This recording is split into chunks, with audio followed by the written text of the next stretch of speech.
الحمد لله وكفى وسلام على عباده الذين اصطفى أما بعد وقد قال الله تبارك وتعالى في القرآن المجيد والفرقان الحميد فأعوذ بالله من الشيطان الرجيم بسم الله الرحمن الرحيم الذي خلق الموت والحياة ليبلوكم أيكم أحسن عملا وهو العزيز الغفور بسم الله الرحمن الرحيم كل نفس ذائقة الموت وإنما توفون أجوركم يوم القيامة فمن زحزح عن النار وأدخل الجنة فقد فاز وما الحياة الدنيا إلا متاع الغرور۔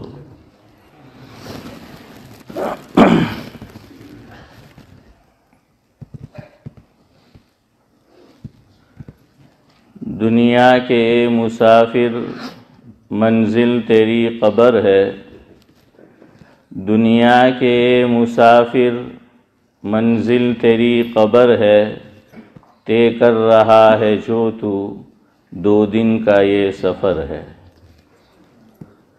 جب سے بنی ہے دنیا لاکھوں کروڑوں آئے، جب سے بنی ہے دنیا لاکھوں کروڑوں آئے، باقی رہا نہ کوئی مٹی میں سب سمائے۔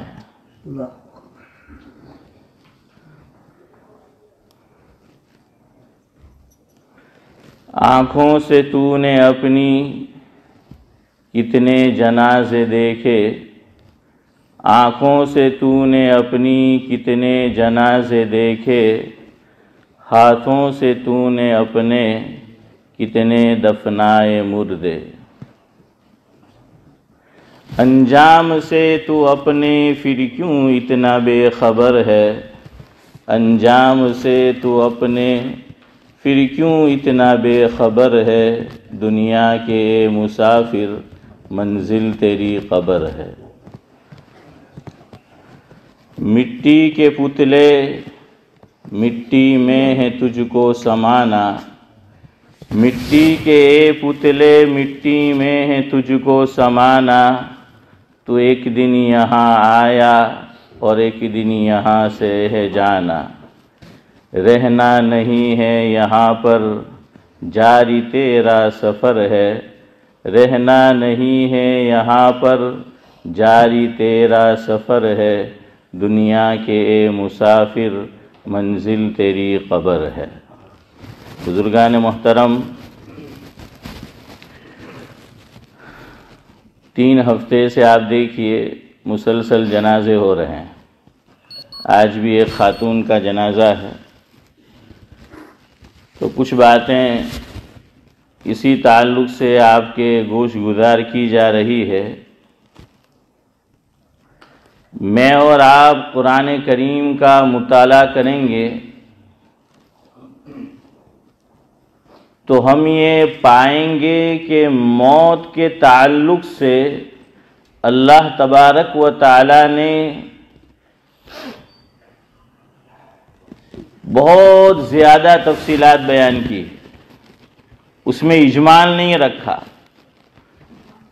موت کو اللہ تبارک و تعالیٰ نے جگہ جگہ پر مختلف انداز سے مختلف پیرائے میں اس کو کھول کھول کر بیان کیا ہے۔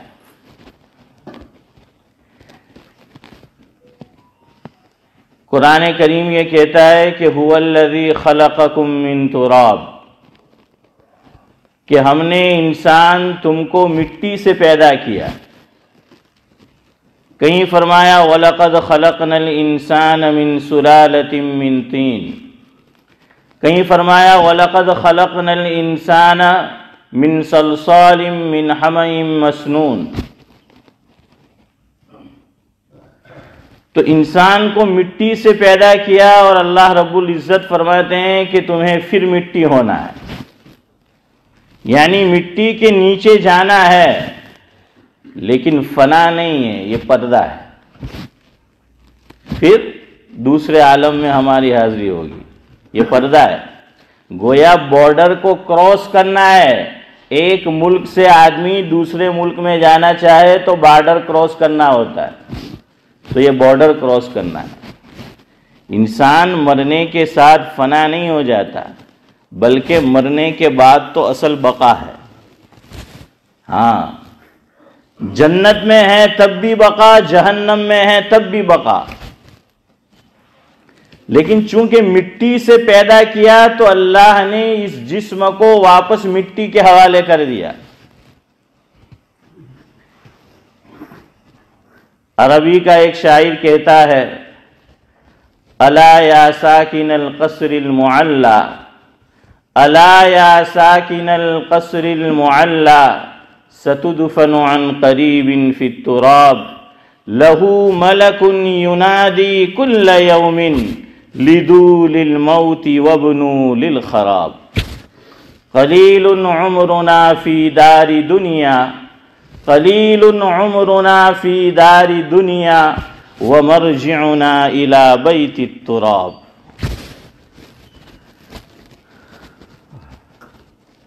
کیا کہتا ہے شاعر کہ اونچے اونچے محلات بنا لو، لیکن تمہیں ایک دن زمین کے نیچے جانا ہے. آج مٹی کے اوپر ہو، کل مٹی کے نیچے ہیں. آج ہم مٹی کے اوپر ہے، کل مٹی میرے اور آپ کے اوپر ہوگی. زندگی اور موت کو کتنے آسان پیرائے میں بیان کیا عربی زبان میں کسی بیان کرنے والے نے. اور یہ عربی زبان ہی کی خصوصیت ہے کہ اتنی آسانی سے بیان کیا جا سکتا ہے. لکھا ہے، من التراب علی التراب فی التراب. من التراب کہ انسان تجھے مٹی سے پیدا کیا، علی التراب تو آج مٹی پر ہے، فی التراب کل تو مٹی میں ہوگا. ختم. لیکن ختم کا معنی یہ نہیں کہ انسان کا وجود ختم. شاعر مشرق علامہ اقبال نے اسی کو کہا تھا کہ جوہر انسان عدم سے آشنا ہوتا نہیں، جوہر انسان عدم سے آشنا ہوتا نہیں، آنکھوں سے اوجھل تو ہوتا ہے فنا ہوتا نہیں. اور دیکھیے یہی مجھے اور آپ کو یاد کرایا گیا کہ مٹی ہے اور مٹی پر چل رہے ہو، مٹی کے نیچے جانا ہے. کسی مسلمان میت کو جب ہم مٹی کے حوالے کرتے ہیں تو مستحب لکھا ہے کتابوں میں کہ 3 لبیں بھر کر میت پر ڈالا جائے. اور اس وقت کیا پڑھتے ہیں؟ منہا خلقناکم وفیہا نعیدکم ومنہا نخرجکم تارۃ اخری. مٹی سے پیدا کیا، اسی میں رہا، اسی کے نیچے جا رہا ہے اور واپس اسی سے اٹھنا ہے. یہاں ایک مسئلہ یاد رکھیے، لوگ غلطی کرتے ہیں. یہاں یہ جو 3 لبیں بھر کر قبر پر مٹی ڈالنا ہے، یہ ایک ہاتھ سے نہیں ڈالنا ہے. لوگ کیا کرتے ہیں کہ ایک ہاتھ میں مٹی کا ڈھیلا پکڑتے ہیں اور دوسرے ہاتھ سے توڑ کر یوں ڈالا، 1 2 3. نہیں، اصل طریقہ 3 لبیں بھر کر جو مٹی ڈالنا ہے وہ دونوں ہاتھ سے ڈالنا ہے. اور افضل طریقہ یہ لکھا، افضل یہ نہیں کہ یہی ضروری، اگر ممکن ہو تو ایک سرہانے ڈالو، ایک درمیان میں ڈالو میت کو جہاں ہم نے رکھا ہے، اور ایک پائنٹی کی طرف ڈالو. تو 3 جگہ پر ایک ایک لب بھر کر ڈالنا ہے، اور ایک ہاتھ سے نہیں ڈالنا ہے. کتنے ہاتھ سے ڈالنا ہے؟ دونوں ہاتھوں سے ڈالنا ہے. لیکن آپ دیکھنا اکثر ایک ہی ہاتھ سے ہم لوگ ڈال رہے ہوتے ہیں. یہی غلطی ہم لوگ کھانے کے وقت کرتے ہیں. بہت سے لوگ یا بہت سے نہیں تو کچھ تو ہاتھ دھوتے ہی نہیں ہیں کھانے سے پہلے، بغیر ہاتھ دھو ہی کھانا شروع کر دیتے، اور کچھ لوگ دھوتے ہیں تو انگلیاں دھوتے ہیں، ہاتھ نہیں دھوتے۔ یوں نل شروع کیا، ادھر دیکھو، یوں نل شروع کیا اور اس طرح سے یوں انگلی ہاتھ یوں رکھیں گے تو بس اتنا حصہ دھویا، اس کو ہاتھ دھونا نہیں بولتے۔ تیسری بات، ہاتھ کو تر نہیں کرنا ہے، پانی سے گیلا نہیں کرنا ہے، بلکہ دھونا ہے۔ دھونا الگ ہے، غسل جسے کہتے ہیں۔ یہی غلطی وضو میں ہوتی ہے، اور وضو صحیح نہیں ہوتا، نماز ہی صحیح نہیں ہوتی۔ چونکہ حضور نے فرمایا کہ مفتاح الصلاۃ الطہور، او کما قال علیہ الصلاۃ والسلام۔ ہاں، یہ تو چابی ہے، مفتاح ہے پاکی، وضو۔ تو بہت سے لوگ کیا کرتے ہیں کہ یوں ہاتھ گیلا کریں گے نل کے نیچے سے، عام طور پر گھر میں اور مسجد کے وضو خانے میں تو نہیں کرتے، کوئی بس میں کام کر رہا ہے، کوئی کسی کمپنی میں کام کر رہا ہے، کہیں وضو کرنا ہے، سنگ چھوٹا سا ہے، تو آدمی اپنے ذہن سے سوچ لیتا ہے کہ کوئی بات نہیں، کہ بھائی پانی نیچے زیادہ نہیں گرے، تو وہ ایک ہاتھ لے جاتا ہے اور تر کر کے پھر یوں کر کے یوں گھما دیتا ہے۔ یہ وضو نہیں ہوا، اور وضو نہیں ہوا، نماز نہیں ہوئی۔ غسل ہے، غسل۔ غسل کی تعریف علماء نے یہ لکھی کہ جب میں اور آپ اعضائے وضو کو دھوئے، منیمم کم از کم ایک ڈراپ نیچے پڑنا چاہیے۔ بدن کو مس کر کے کیا ہوگا، وہ نیچے گرے گا، وہ ڈراپ، وہ قطرے گریں گے نیچے، یہ تو مسا ہوا۔ آپ ذرا غور کرو کہ جب ہم ہاتھ دھونے کے بعد مسا کرتے ہیں تو عام طور سے آدمی نیا پانی نہیں لیتا، کہ ہاتھ کے لیے جو پانی لیا ہم نے اسی سے پھر کیا کرتے، یوں کر کے مسا کر لیتے، کوئی حرج نہیں۔ کیوں؟ یہاں مسا ہے، غسل نہیں ہے۔ یہاں مسا ہے، رب کرنا ہے، تر نہیں کرنا ہے، دھونا نہیں ہے۔ نہیں، تر میں نے غلط بولا، دھونا نہیں ہے۔ تو یہ تری لگی ہوئی ہے ہاتھ پر اور اس سے ہم نے مسح کر لیا، کوئی حرج نہیں۔ لیکن چہرے کو، دونوں ہاتھوں کو اور پاؤں کو دھونا ہے، اور جو صورت میں نے بتائی اسے دھونا نہیں کہتے۔ تو کھانے میں بھی یہ غلطی ہوتی ہے کہ خالی یہ کر دیا۔ اچھا، بعض لوگ پورا ہاتھ دھوئیں گے تو ایک ہاتھ دھوئیں گے۔ کھانے میں سنت طریقہ دونوں ہاتھ دھونا ہے۔ سمجھ آ رہا ہے؟ تو جب بھی دھو، سنت کا ثواب اسی وقت ملے گا، سنت کی ادائیگی اسی وقت سمجھی جائے گی کہ جب میں اور آپ کھانے سے پہلے دونوں ہاتھوں کو دھوئے۔ اسی طرح جب قبر پر مٹی ڈالنا ہے، 3 لبیں بھر کر ڈالنا ہے، تو ایک ہاتھ سے نہیں بلکہ دونوں ہاتھوں سے ڈالنا ہے۔ میں یہ کہہ رہا تھا، انسان مٹی سے پیدا ہوا، اسے مٹی میں جانا ہے، لیکن فنا نہیں ہے، ایک عالم سے دوسرے عالم میں۔ اسی لیے اس کے لیے نام دیکھیے، انتقال۔ آدمی دنیا سے چلا گیا تو کیا کہتے ہیں؟ فنا کا انتقال ہو گیا۔ اب انتقال کسے کہتے ہیں؟ میں اور آپ نماز جو پڑھتے ہیں اس میں اللہ اکبر کئی مرتبہ کہتے ہیں۔ اللہ اکبر کا نام ہے تکبیر۔ نماز میں تکبیر 2 طرح کی ہے۔ پہلی جو تکبیر ہے اس کا نام ہے تکبیر تحریمہ۔ کیا نام ہے؟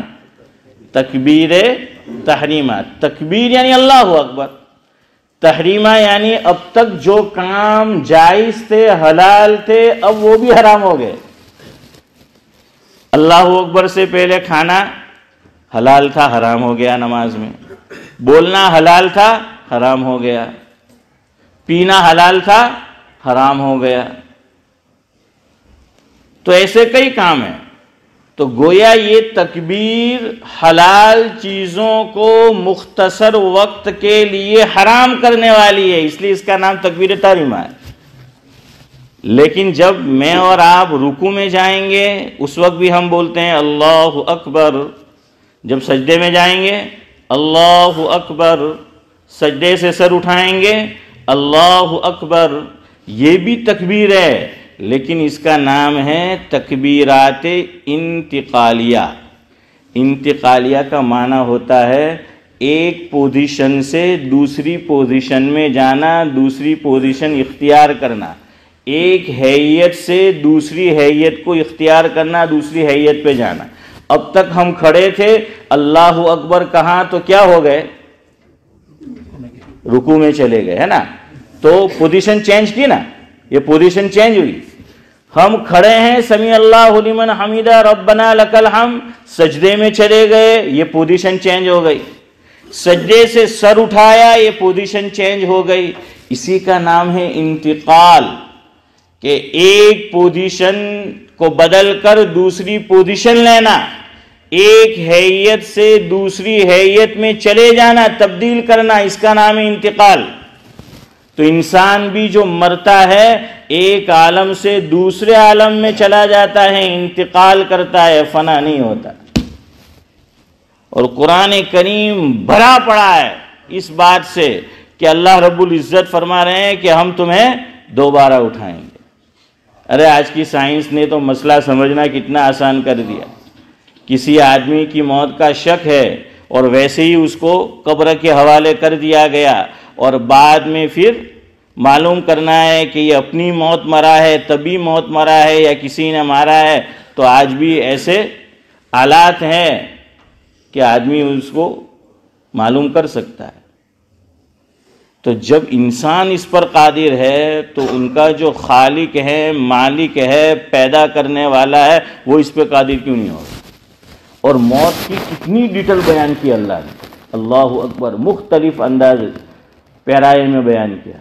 فرمایا الذی خلق الموت والحیات، فرما دیا کہ انسان، ہم نے موت کو بھی پیدا کیا اور زندگی کو بھی۔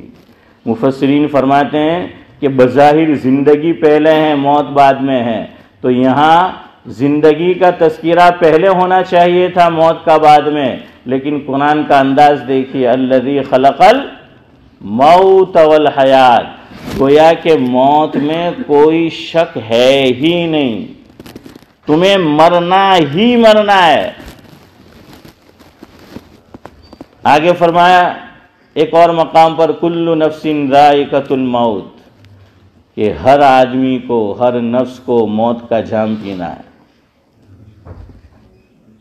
کہیں قرآن کہتا ہے اینما تکونوا یدرککم الموت ولو کنتم فی بروج مشیدہ، کہ تم جہاں کہیں ہو موت تمہیں آ پکڑے گی، چاہے تم مضبوط سے مضبوط قلعے میں اپنے آپ کو بند کر لو، لیکن موت تمہیں آ پکڑے گی۔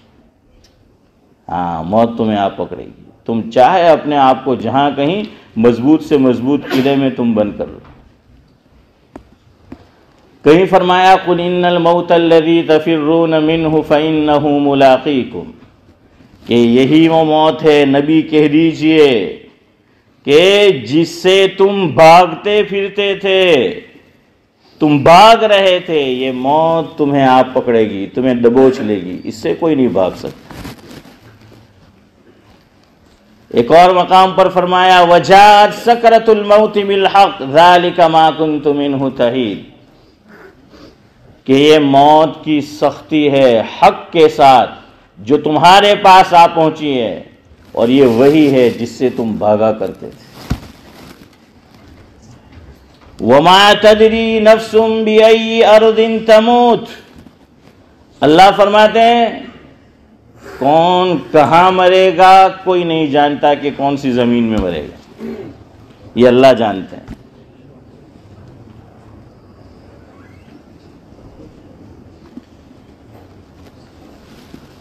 اللہ اکبر۔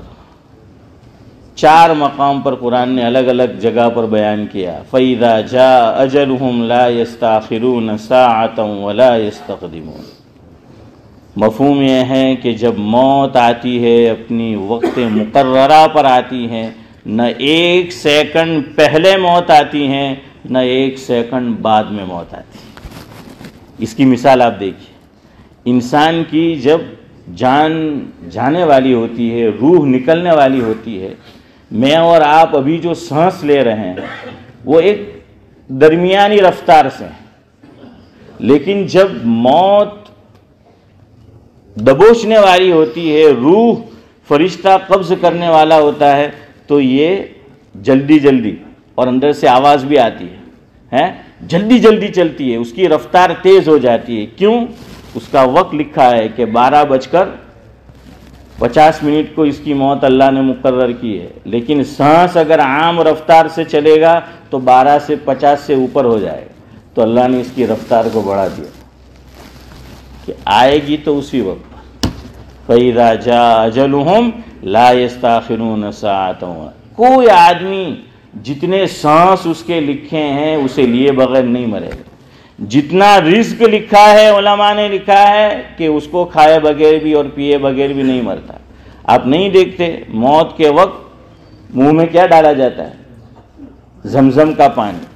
اب چمچ سے منہ میں زمزم ڈالا جا رہا ہے، کچھ پانی پیٹ میں جا رہا ہے، کچھ پانی ناک کے ذریعے سے باہر نکل جاتا ہے۔ کیوں؟ اس کے مقدر میں اتنا ہی رزق تھا، جتنا تھا اتنا ملے گا۔ آدمی نہیں چاہتا کہ اب موت اس نے پکڑا ہے، سکرات طاری ہے، اسے تکلیف ہو رہی ہے، اسے نہیں چاہیے کوئی چیز کھانے پینے کی، لیکن چونکہ اللہ نے رزق مقدر کیا ہے تو لوگ زبردستی ان کے منہ میں ڈالتے، چلے پی۔ بہرحال وقت ہو رہا ہے، موت سے پہلے، موت کے بعد، اور تدفین کا معاملہ، تکفین کا معاملہ، اس میں ہمارے یہاں افراط و تفریط پائی جاتی ہے، تو میں نے سوچا تھا کچھ باتیں اسی حوالے سے بیان کروں۔ ہمارے یہاں ایک غلط تصور ہے، اور یہ دینداروں میں بھی ہے، بلکہ دینداروں میں زیادہ ہے غلط تصور۔ کیا؟ مرنے سے پہلے کسی پر جو یہ سکرات طاری ہوتی ہے وہ سخت ہو، اسے بے چینی ہو رہی ہے، تکلیف ہو رہی ہے، پسینہ آ رہا ہے، بالکل بے چین ہے دنیا سے جانے والا، تو جو دیکھنے والے ہوتے ہیں وہ، یا جو دیکھ رہے ہوتے ہیں وہ نہ دیکھنے والے کو بتاتے ہیں کہ مرنے سے پہلے یوں ہاتھ مار رہا تھا، یوں پاؤں مار رہا تھا، پسینہ آ رہا تھا، چیخ رہا تھا، بس ایک عجیب و غریب حالت تھی۔ تو لوگ کیا کامنٹ کرتے ہیں؟ دنیا میں گناہ وہ کہہ رہا ہے سارا مروا پہ بدو بھگتی نہیں کی ہو۔ کیا بولتے ہیں کہ مرنے سے پہلے اس نے یہی بھگت لیا کہ سکرات اس پہ سخت آئی، تو ہم فتویٰ یہ دیتے ہیں، ہم یہ کامنٹ کرتے ہیں کہ اس پہ سکرات اس لیے آئی کہ یہ گنہگار تھا، اللہ اس کو گناہوں کی سزا دے رہا ہے۔ میرے بھائیوں، تم اس شخصیت کے متعلق کیا کہو گے جو سید البشر ہے، جو سید الانبیاء ہے، جو کائنات میں بعد از خدا بزرگ تو ہی مختصر ہے؟ تو کیا تم اس بارے میں بھی یہ فتویٰ دو گے کہ اس لیے ان پر موت کی سکرات تھی اور سختی تھی کہ نعوذ باللہ معاملہ جو ہم کہتے ہیں وہ تھا؟ کیا ہے؟ بخاری شریف کی روایت دیکھ لو، آپ صلی اللہ علیہ وسلم کا آخری وقت ہے، سکرات طاری ہے حضور پر۔ امی جان حضرت عائشہ رضی اللہ تعالیٰ عنہ فرماتی ہیں کہ وہاں پیالہ رکھا ہوا ہے، پیالے میں پانی ہے، حضور اکرم صلی اللہ علیہ وسلم بار بار پیالے میں اپنا ہاتھ ڈال رہے ہیں اور اپنے ہاتھ کو پانی سے تر کر رہے ہیں، تر کرنے کے بعد بار بار چہرے پر مل رہے ہیں، چہرے پر تر ہاتھ پھیر رہے ہیں، اور حضور کی زبان مبارک سے جاری ہے کہ اللہم اعنی علی غمرات الموت وسکرات الموت ان للموت سکرات، او کما قال علیہ الصلاۃ والسلام۔ حضور اکرم صلی اللہ علیہ وسلم پر یہ موت کی سکرات سختی طاری ہے۔ حضور بار بار چہرے پر تر ہاتھ پھر رہے، اب فتویٰ دو، اب بولو گے تم، اب بولوں گا میں، اب بولیں گے ہم؟ نہیں۔ اور دیکھیے کسی پہ کامنٹ نہ کرے، میری موت کیسے آنی ہے، آپ کی موت کیسے آنی ہے، کوئی نہیں جانتا۔ بہرحال یہ ایسا کیوں ہوتا ہے، وقت نہیں ہے، انشاءاللہ آئندہ مجلس میں اس پہ گفتگو کریں گے۔ اللہ رب العزت تمام کا ایمان پر خاتمہ فرمائے، بلکہ حسن خاتمہ کی دولت سے مالا مال فرمائے۔ سبحان اللہ و بحمدہ، سبحانک اللہم و بحمدک۔